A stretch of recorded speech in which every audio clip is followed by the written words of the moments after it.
नमस्कार प्यारे विद्यार्थियों एवं प्यारे साथियों, कैसे हो आप सभी लोग। कमेंट्स करके तो ज़रूर बता देना भाई। बाकी आप लोगों का एग्ज़ाम कैसा हो रहा है, जिन लोगों का एग्ज़ाम चल रहा है भाई, जिन लोग एग्ज़ाम दे चुके हैं वो कमेंट्स करके बताएं कि आपका एग्ज़ाम कैसा गया, क्या मेरा पढ़ाया हुआ आपको काम आ रहा है कि नहीं।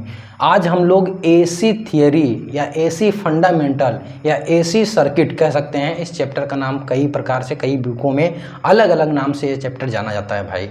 तो आज हम इसी के मोस्ट ठीक है वेरी इम्पॉर्टेंट क्वेश्चंस पे थोड़ा डिस्कस करने वाले हैं। हो सकता है ये आपके एग्ज़ाम में डायरेक्ट यहीं से क्वेश्चंस मिल जाएं, तो एक बार ये वीडियो आप कंप्लीट देख के जाइए। हो सकता है नहीं भाई, यहाँ से अगर इस चैप्टर से क्वेश्चन तो पूछे ही जाते हैं और 100% पूछे जाएंगे, और जो मैं पढ़ाऊँगा यहाँ से ज़रूर क्वेश्चंस मिल जाएंगे आपको। ठीक है, छोटा सा वीडियो होने वाला है तो आप इसे देख के जाइए। चलिए अब बिना कुछ इधर उधर की बात किए हुए डायरेक्ट आते हैं पॉइंट पे, क्योंकि हमारा है एग्ज़ाम।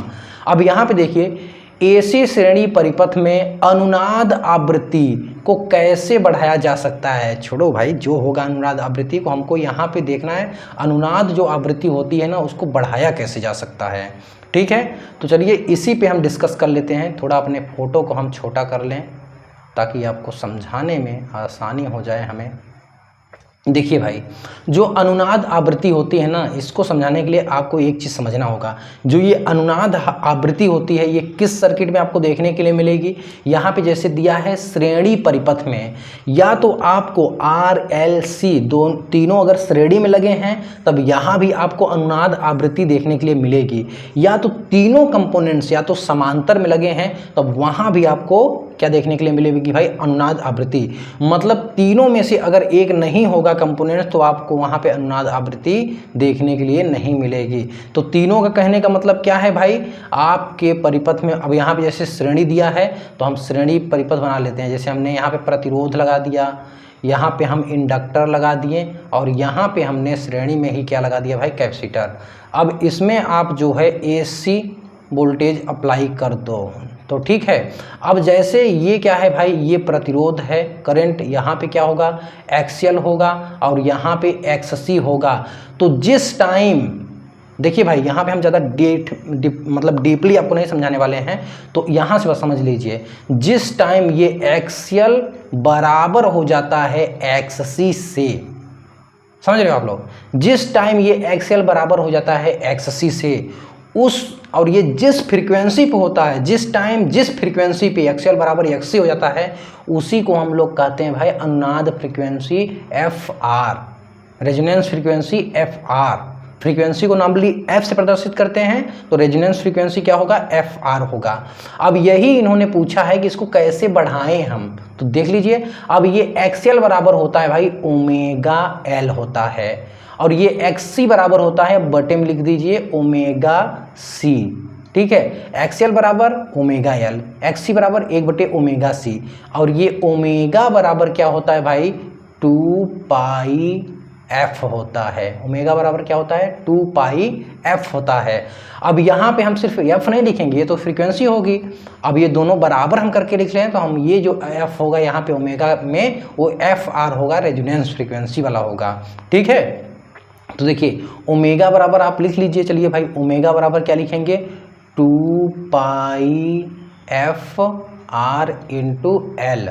चलिए भाई, यहाँ पे लिख दीजिए 1 में ओमेगा बराबर क्या लिखेंगे भाई, यहाँ पे 2 पाई एफ आर इंटू सी लिख लीजिए। अब देखिए सिर्फ एफ वाला इधर लाइए और बाकी सबको उधर भेज दीजिए। तो देखिए यहाँ से आपको एफ आर स्क्वायर बराबर मिल जाएगा क्या भाई, 1 में देखिए 2 पाई का हो जाएगा स्क्वायर। ठीक है, 2 पाई यहाँ भी है और 2 पाई यहाँ है, तो 2 पाई का हो जाएगा स्क्वायर, और यहाँ पे हो जाएगा एल और ये सी। ठीक, अब ये एफ आर बराबर अगर आप निकालेंगे तो एफ आर बराबर क्या हो जाएगा, ये हो जाएगा भाई, देखिए 2 पाई और ये अंडर रूट में आ जाएगा L C, 2 pi under root में एल सी, मोस्ट इम्पॉर्टेंट भाई रेजोनेंस फ्रीक्वेंसी का ये मोस्ट इम्पॉर्टेंट फार्मूला है। रेजोनेंस फ्रीक्वेंसी का मोस्ट इंपॉर्टेंट फार्मूला है। अब इसी फार्मूला की सहायता से हम क्या निकालेंगे भाई, रेजोनेंस फ्रीक्वेंसी को कैसे बढ़ाया जा सकता है, कैसे घटाया जा सकता है। अब देखिए यहाँ 2 पाई अगर आप कांस्टेंट लेंगे तो यहाँ से देखिए आप देख सकते हैं एफ जो होगा वो व्युत्क्रमानुपाती है भाई अंडर रूट में एल और सी के। इसका मतलब क्या हुआ, या तो भाई ये जो कैपेसिटेंस है या इंडक्टेंस है अगर हम इसको घटाएंगे, क्योंकि ये उल्टा व्युत्क्रमानुपाती है, अगर हम इसको घटाएंगे भाई तो यहाँ पे रेजोनेंस फ्रीक्वेंसी आपकी क्या है, बढ़ने वाली है। ठीक है, यहाँ पे क्या होगा भाई, इन दोनों में से किसी एक को अगर आप घटाएंगे तो हमारी रेजोनेंस फ्रीक्वेंसी क्या होगी भाई, वो बढ़ेगी। तो यहाँ पे देख लीजिए ऑप्शन में जहाँ घटाने वाली बात आई होगी वही आंसर सही होगा। प्रेरकत्व का मान वृद्धि नहीं करना है भाई, प्रेरकत्व का मान घटाएंगे तब भी रेजोनेंस फ्रीक्वेंसी बढ़ेगी, तो ये आंसर तो बिल्कुल गलत है। अब देखिए संधारित्र मान में कमी, बिल्कुल ये संधारित्र है, सी से क्या है संधारित्र, व्युत्क्रमानुपाती है ना, उल्टा समानुपाती है ना, तो क्या करेंगे इसको घटाएंगे तब ये क्या होगा, ये बढ़ेगा, अगर इसको बढ़ाएंगे तो ये क्या होगा, घटेगा। व्युत्क्रमानुपाती का मतलब यही होता है, तो यही ऑप्शन सही कर लीजिए, बाकी और ऑप्शन चेंज कर लीजिए। संधारित्र के मान में वृद्धि नहीं करना है भाई, वृद्धि बिल्कुल करना नहीं, वृद्धि वाला तो ऐसे ही आंसर कट हो जाएगा।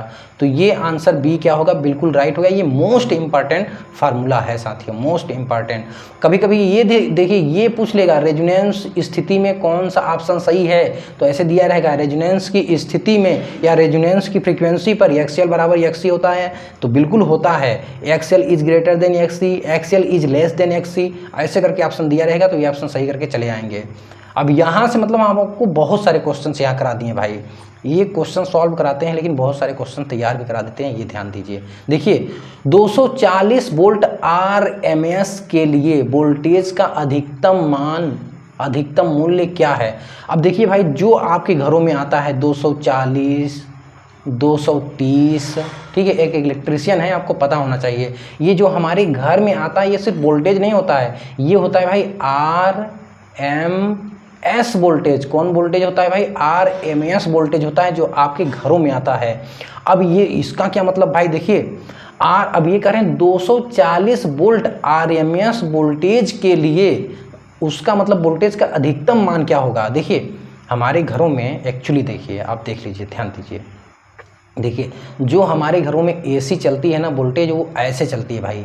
जो हम वोल्टेज हमारे यहाँ आ रही है, जो आपके घरों में लाइट जल रही है, ठीक है, जिसका बिल आप देते हैं, वो लाइट अगर आपके घर में आ रही है तो उसका ग्राफ खींचेंगे तो ऐसे।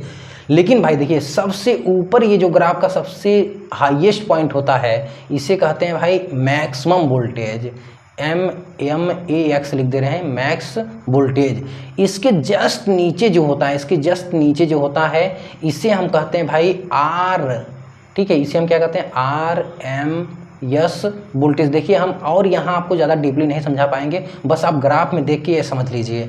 अब इसके जस्ट नीचे होता है भाई, इसके जस्ट नीचे होता है, वो होता है एवरेज वोल्टेज, ठीक है, ये क्या कहते हैं, AVG एवरेज वोल्टेज हम इसे कहते हैं, ठीक है। सबसे ऊपर क्या होता है भाई, मैक्सिमम वोल्टेज, और सब उसके नीचे क्या होता है, RMS वोल्टेज, फिर उसके नीचे क्या होता है, एवरेज वोल्टेज। मतलब सबसे लोवेस्ट वाला वोल्टेज क्या होता है, एवरेज वोल्टेज होता है। एवरेज वोल्टेज से अधिक क्या होता है, RMS वोल्टेज। RMS वोल्टेज से अधिक क्या होता है भाई, मैक्सिमम वोल्टेज। तो ये यही मैक्सिमम वोल्टेज पूछ रहे हैं कि अगर 240 वोल्ट आपके घर में आ रहा है, RMS वोल्टेज अगर 240 वोल्ट है, ध्यान दीजिए आपके घरों में जो वोल्टेज होता है वो RMS वोल्टेज होता है भाई, ये बीच वाला वोल्टेज होता है, ठीक है, ये वोल्टेज आपके यहाँ मिलता है। लेकिन उसका जब ग्राफ आप खींचेंगे तो मैक्सिमम वोल्टेज कुछ और ही होता है, लेकिन आपके घरों में ये RMS वोल्टेज मिल रहा होता है, बीच वाला, ठीक है। बाकी RMS वोल्टेज क्या है, हमारे प्लेलिस्ट में आप जाइए भाई, क्लास का जो है लेक्चर है क्लास का, आप वहाँ से समझेंगे ना, पूरा डिटेल्स में हम बहुत अच्छे से ये सब चीज़ समझा चुके हैं, ठीक। बाकी हम जो है फर्स्ट ईयर को पढ़ाएंगे और सेकेंड ईयर का भी क्लास हम स्टार्ट कर देंगे इस एग्ज़ाम के बाद। तो आप हमारे साथ निरंतर जुड़े रहिए, आपको बहुत ही सिंपल लैंग्वेज में, बहुत ही सिंपल तरीके से बहुत कुछ सिखाने वाले हैं। तो 240 वोल्ट RMS के लिए वोल्टेज का अधिकतम मूल्य, ये पीक पॉइंट वाला वोल्टेज हमें निकालना है, तो इसका फार्मूला देखिए होता है VRMS बराबर होता है V मैक्सिमम वोल्टेज अपान में √2 का मान 1.414, ठीक है। अब V मैक्सिमम बराबर निकालेंगे तो ये √2 का V RMS RMS में गुणा हो जाएगा। और इसका मान कितना है भाई 240, चलिए लिख लीजिए, इसका मान कितना है 240 वोल्ट। V मैक्स बराबर अगर आप निकालेंगे तो क्या होगा, 240 में गुणा कर लीजिए, तो V मैक्स बराबर क्या होगा √2 इंटू 240। आप इसका जब गुणा करेंगे इसका मान होता है भाई 1.414, तो सॉल्व करेंगे तो आ जाएगा 339 दशमलव, ठीक है 5, 339.5। अब देखिए भाई मेरे भाई सुनिए, अगर आपके घरों में 240 वोल्ट मिल रहा होगा, आप जैसे वोल्ट मीटर से चेक करिए, अगर आप 240 वोल्ट मिल रहा होगा तो उसका जो मैक्सिमम वोल्टेज होगा वो 339 होगा। अगर आपके घरों में भाई 230 वोल्ट मिल रहा है तो उसका मैक्सिमम वोल्टेज जो होगा 325 होगा। आप निकाल के देख लीजिए। अब यहाँ 230 रख के निकालिए तो यहाँ पे 325 आएगा, में भी जहाँ तक मुझे याद आ रहा है। तो मैक्सिमम वोल्टेज अब कितना होगा भाई 239 वोल्ट होगा साथियों। तो आंसर सी बिल्कुल करेक्ट है। चलिए नेक्स्ट देखते हैं। ये तो भाई आपके घरों से रिलेटिव है तो इसे याद कर लीजिए। देखिए 3 कली रिएक्टिव पावर, रिएक्टिव पावर में क्या होता है भाई रिएक्टिव कंपोनेंट्स, रिएक्टिव कंपोनेंट्स कौन होता है भाई साइन, ठीक है साइन फाई, ये रिएक्टिव आई साइन फाइन कर लीजिए। अब देखिए 3 निकालने के लिए क्या सूत्र है, 3 कला रिएक्टिव पावर को निकालने के लिए क्या सूत्र है, यदि लाइन वोल्टेज VL और लाइन करंट IL, कहने का मतलब इन्होंने लाइन वोल्टेज और लाइन करंट दिया हुआ है तो 3 फेज पावर निकालने के लिए सूत्र इन्होंने पूछ रखा है भाई। तो देखिए लाइन वोल्टेज जो होता है भाई उसे हम IL से प्रदर्शित करते हैं, और लाइन करंट जो होता है IL से, और लाइन वोल्टेज जो होता है उसे हम VL से प्रदर्शित करते हैं। तो देखिए इसके लिए जो पावर का सूत्र होता है वो होता है √3, ठीक है। अगर लाइन वोल्टेज है तो VL होगा और IL होगा, और रिएक्टिव पावर पूछा है तो यहाँ पे क्या होगा साइन फाई, ठीक है साइन फाई। तो साइन फाई कहाँ पे है भाई, ये सी ऑप्शन बिल्कुल करेक्ट होगा। अगर यहीं पे एक्टिव पावर पूछा होता तो यहीं पे हो जाता साइन की जगह होता है भाई कास फाई, ठीक है सब कुछ यही होता कास फाई हो जाता। अगर ये लाइन वोल्टेज न देके यहाँ पे फेज वोल्टेज किया होता, ध्यान दीजिए दोनों में अंतर, अगर ये फेज वोल्टेज दिया होता तब भाई 3 फेज जो पावर होता ना वो √3 ना होके ये सिर्फ 3 होता, तब यहाँ पे VP होता और यहाँ पे IP होता और फिर हो जाता साइन फाई, ठीक है साइन फाई। लेकिन ये लाइन वोल्टेज और लाइन करंट दिया है तो लाइन वोल्टेज और लाइन करंट के रूप में √3 होगा, और रिएक्टिव कहाँ है तो यहाँ पे VL और IL के साथ साइन फाई लगेगा। बस ये आप एक याद करके जाइए, यही आपके एग्जाम में आएगा। चलिए नेक्स्ट देखते हैं भाई। नेक्स्ट देखिए क्या है 240 वोल्ट RMS वोल्टेज के लिए अधिकतम मान, ये तो हो गया, यहाँ दोबारा हो गया क्या। चलिए नेक्स्ट देखिए भाई, देखिए यहाँ पे 3 कला शक्ति मापन में 2 वाट मीटरों में समान रीडिंग दिखाने पर शक्ति गुणांक क्या है। 2 वाट मीटर हैं, जैसे मान लीजिए W1 और 1 वाट मीटर W2 है। अब इनकी रीडिंग जो है मान लीजिए समान ही है, वो W है, तब ये पूछ रहे हैं तो शक्ति गुणांक पावर फैक्टर मतलब होता है भाई कॉस फाई, कॉस फाई का मान इन्होंने पूछ रखा है। तो देखिए कॉस फाई का मान निकालने के लिए हमें पहले फाई का मान निकालना होगा, तो हम वह सूत्र ढूंढेंगे 2 वाट मीटर के लिए, वह कौन सा सूत्र है जिसमें 2 वाट मीटर लगते हैं। तो हमें याद आएगा भाई टेजेंट वाला, टैन वाला सूत्र, टैन फाई बराबर होता है √3 क्या होगा भाई W1 माइनस W2 अपान में क्या होगा भाई W1 प्लस W2। ये सूत्र बहुत ही इंपॉर्टेंट है, आप इसको याद करके रखिए। अब ये W1 W2 बराबर क्या है, W1 बराबर भी W है और W2 बराबर भी W है, तो यहाँ से लिखिए ना √3 W माइनस क्या होगा भाई W, और ये बटे में W और ये प्लस W, तो W और W ये हो जाएगा 0, तो मतलब पूरा हो जाएगा 0। तो यहाँ से tan भाई फाई बराबर क्या मिला 0 मिला। तो tan फाई मतलब tan 0 किसका मान होता है भाई, तो आप कहेंगे ये तो tan 0 का ही मान होता है, tan 0 का मान 0, ठीक है। तो यहाँ से फाई का मान आपका क्या मिल गया साथियों 0 मिल गया। तो अब cos फाई पावर फैक्टर बराबर पूछा है, तो हम cos फाई मतलब cos 0 डिग्री बराबर क्या होता है भाई, तो cos 0 अंश किसका मान होता है, cos 0 का मान होता है मतलब 1 होता है, ठीक है। cos 0 डिग्री का मान कितना होता है भाई 1 होता है, इसका मतलब क्या होगा, यूनिटी पावर फैक्टर 1। काश जीरो अंश का मान कितना, 1। ठीक है, चलिए भाई नेक्स्ट देखते हैं। देखिए यहाँ पे क्या है, आप ध्यान दीजिए। देखिए एकल फेज एसी परिपथ में कलांतर कितना होता है। देखिए एकल फेज एसी परिपथ में कलांतर कितना होता है, मतलब यहाँ पे इन्होंने क्या पूछा है भाई, what is the phase displacement, phase displacement single phase AC circuit. कहने का मतलब जैसे सिंगल फेज एसी सर्किट है तो आप उसमें जब डायग्राम खींचते हैं तो जो कलांतर आता है भाई वो 90 डिग्री का आता है। ये सिंगल फेज के लिए है, ठीक है, ये क्या है भाई, सिंगल फेज के लिए है। आप कलांतर अगर सिंगल फेज में खींचेंगे तो कितना होगा भाई, वो 90 डिग्री होता है भाई, सिंगल फेज। अगर यहीं पे 3 फेज होता, देखिए सिंगल फेज के लिए ये है, सिंगल फेज के लिए कलांतर, ठीक है, 90 डिग्री, ठीक है, 2 फेजों के बीच अंतर कितना होगा, 90 डिग्री। किसके लिए, सिंगल फेज के लिए। अगर यहीं पे आपका 3 फेज होगा तब क्या होगा भाई, 120 डिग्री का कलांतर होता है। 3 फेज होने पे कितना होगा भाई, 120 डिग्री का कलांतर होता है। और ये निकाला कैसे जाता है, सिंगल फेज के लिए तो याद करके रखिए भाई, सिंगल फेज के लिए कलांतर कितना होता है, 90। और इसके बाद जितने भी फेज का पूछे आप 360 में क्या करेंगे, जितने फेज का पूछे, जैसे 3 फेज का पूछ रहा है तो 3 का भाग दीजिए, कितना आया भाई, 3 क्या 3, 3 दूना 6, 120 डिग्री। 3 फेज का भी मोस्ट इंपॉर्टेंट है, ऐसे पूछ देगा 3 फेज एसी परिपथ में कलांतर कितना होता है, तो आप कहेंगे 120। कितने, किसके लिए, 3 फेज के लिए। सिंगल फेज के लिए याद कर लीजिए 90, मतलब सिंगल फेज के 2 वोल्टेज हैं तो उनके बीच जो कलांतर होगा वो 90 डिग्री का होगा। ठीक है, चलिए भाई अब यहाँ पे देखिए इन्होंने क्या पूछा है, फॉर्म फैक्टर का सूत्र पूछा है। फॉर्म फैक्टर के लिए हमें वो एसी वोल्टेज पहले अब बनाना होगा भाई। हमारा वोल्टेज जो है इस तरह से चलता है, चलिए हम इसको बना लेते हैं, ठीक, ऐसे। अब इसको यहाँ पे ऐसे दिखा दीजिए साथियों, 0 से ये चलना शुरू हुआ, ये ऐसे गया, फिर ये इधर ऐसे, ठीक है। कुल मिला के हमको ये ऊपर वाला भी देखना है। तो यहाँ पे देखिए क्या होता है भाई, आपका V मैक्स होता है, V मैक्स यहाँ पे होता है MAX, और इसके जस्ट नीचे क्या होता है भाई, RMS, VRMS। इसके जस्ट नीचे क्या होता है, V एवरेज होता है, V क्या होता है, AVG एवरेज होता है। ये वोल्टेज हमने आपको बताया था। अब ये देखिए फॉर्म फैक्टर का पूछ रहे हैं, तो form factor FORM, form factor का मतलब देखिए क्या होगा, फॉर्म फैक्टर का मतलब क्या होगा भाई, देखिए फॉर्म में क्या होता है, FORM, फॉर्म हो गया, ये फॉर्म फैक्टर का इन्होंने पूछा है।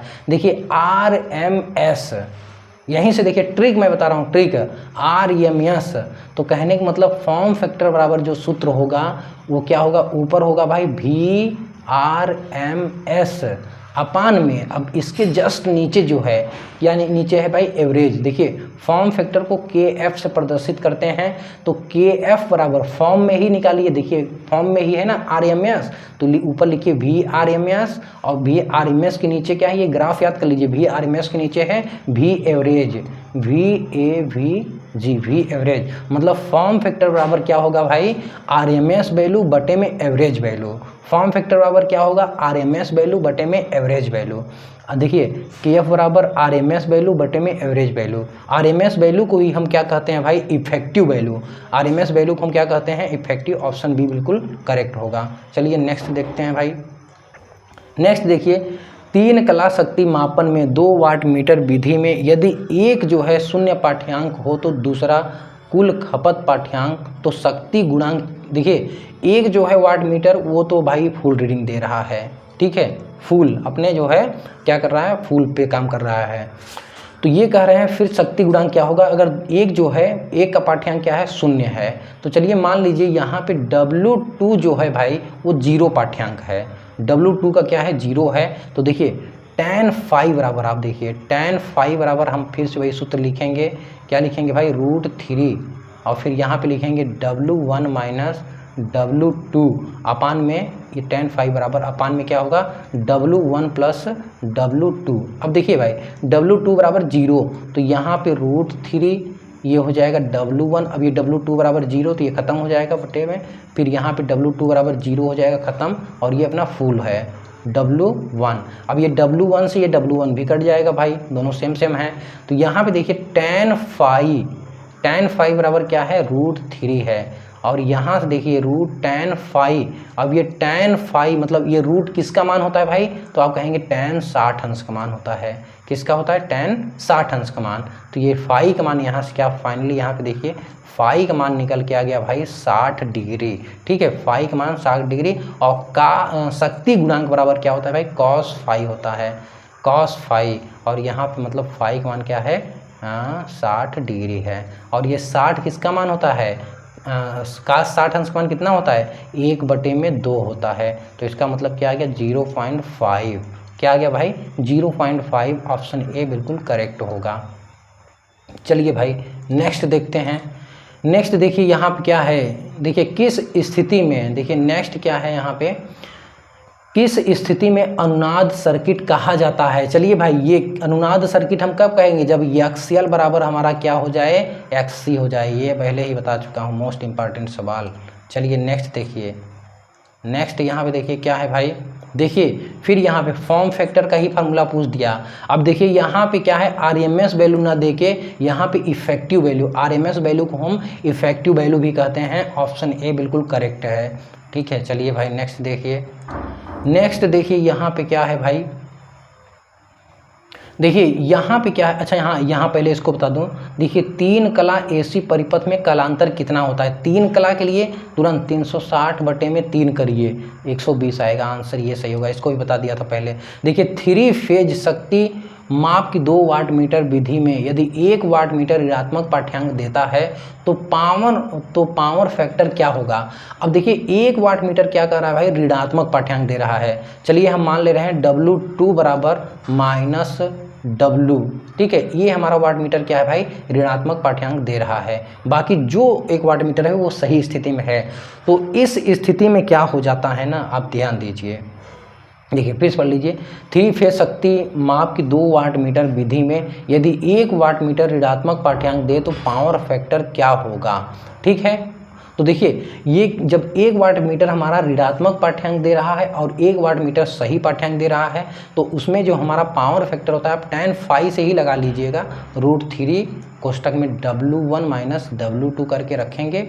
फिर यहाँ पे आपका आ जाएगा भाई कितना, देखिए W1 - W2, फिर ये आ जाएगा W1 + W2। अब देखिए इसका भी ऋणात्मक पाठ्यांक रखेंगे और इसका ऋणात्मक, तो ये हो जाएगा प्लस। ठीक है, ये प्लस हो जाएगा और यहाँ पे माइनस हो जाएगा। तो मतलब क्या होगा, इसकी वैल्यू क्या हो जाएगी भाई, घट जाएगी।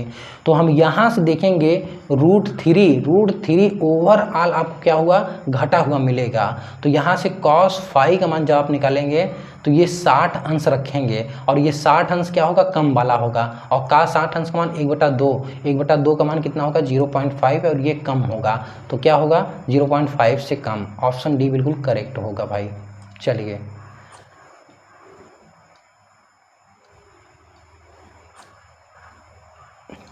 देखिए आरएलसी श्रृंखला सर्किट में, देखिए आरएलसी मतलब ये श्रृंखला सर्किट मतलब यहाँ पे सीरीज। देखिए which formula is use to calculate the impedance of RLC series circuit. RLC श्रृंखला सर्किट मतलब आरएलसी सीरीज सर्किट का बात कर रहे हैं, श्रेणी परिपथ का बात कर रहे हैं। ठीक है, आरएलसी श्रेणी परिपथ में प्रतिबाधा निकालने का जो सूत्र होता है वो क्या होता है, देखिए प्रतिबाधा निकालने का जो सूत्र होता है जेड से हम प्रदर्शित करते हैं और ये होता है भाई, देखिए Z² बराबर होता है R², फिर ये प्लस होगा, फिर यहाँ पे कोष्टक में होता है एक्सियल, फिर ये वाली साइन होती है XC का होल स्क्वायर। तो यहाँ से अगर Z बराबर आप निकालेंगे तो ये अंडर रूट में आ जाता है साथियों, R² प्लस ये एक्सियल और ये हो जाएगा XC का होल स्क्वायर। ठीक है, तो देख लीजिए ये Z ऑप्शन डी बिल्कुल करेक्ट है। ठीक है, तो देखिए आज की वीडियो में बस इतना ही रखते हैं भाई कि भाई वीडियो अगर आपको सच में अच्छी लगी है, वीडियो अगर आपको समझ में आया है, पसंद आया है, तो आप क्या करेंगे, वीडियो को लाइक करिए आप। ठीक है, वीडियो को लाइक करिए, ज़्यादा से ज़्यादा लोगों के पास शेयर करिए। अब जितने लोग हमारे साथ ज़्यादा से ज़्यादा जुड़ेंगे, हम अपने इसी चैनल में भाई बिल्कुल फ्री में आपको पूरा क्लास सेकेंड ईयर का, ठीक है, सेकेंड ईयर के जो मोस्ट इम्पॉर्टेंट, और हाँ क्लास के साथ साथ आपका PDF भी हम उसी टाइम पूरा सॉल्व कराते हुए चलेंगे। तो मतलब हम क्या करेंगे, अपना सेकेंड ईयर में जब जाएंगे तभी से हम सब कुछ करना शुरू कर देंगे। और हाँ ध्यान दीजिए, ये क्लास हम सेकेंड ईयर की भाई जैसे ही आपका रिजल्ट आता है, आपका 15 अगस्त को रिजल्ट आ जाएगा भाई, 15 अगस्त को जैसे ही आपका 15 अगस्त नहीं 15 सितंबर, माफ़ करिए, 15 सितंबर में जैसे ही आपका रिज़ल्ट आएगा हम क्लास स्टार्ट कर देंगे भाई, बिल्कुल पढ़ाना स्टार्ट कर देंगे। बाकी इसके लिए प्लीज़ भाई हमारे साथ जुड़िए, ज़्यादा से ज़्यादा लोगों को हमारी इस वीडियो को शेयर करिए, बहुत अच्छे से पढ़ाई होने वाली है, ठीक है। मुझे नहीं लगता यार फ्री में इतना बेहतरीन तरीके से कोई भी प्रोवाइड करेगा, ऐसा नहीं है मैं कह रहा टीचर नहीं है, लेकिन फ्री में पढ़ाने वाले बहुत कम हैं। तो हमारे साथ जुड़िए भाई, सब चीज़ें आपको बहुत अच्छे से समझाई जाएंगे। चलिए आज के लिए बस इतना ही रखते हैं। All the best for your bright and successful future. Bye bye, take care all of you. Thank you for watching my video.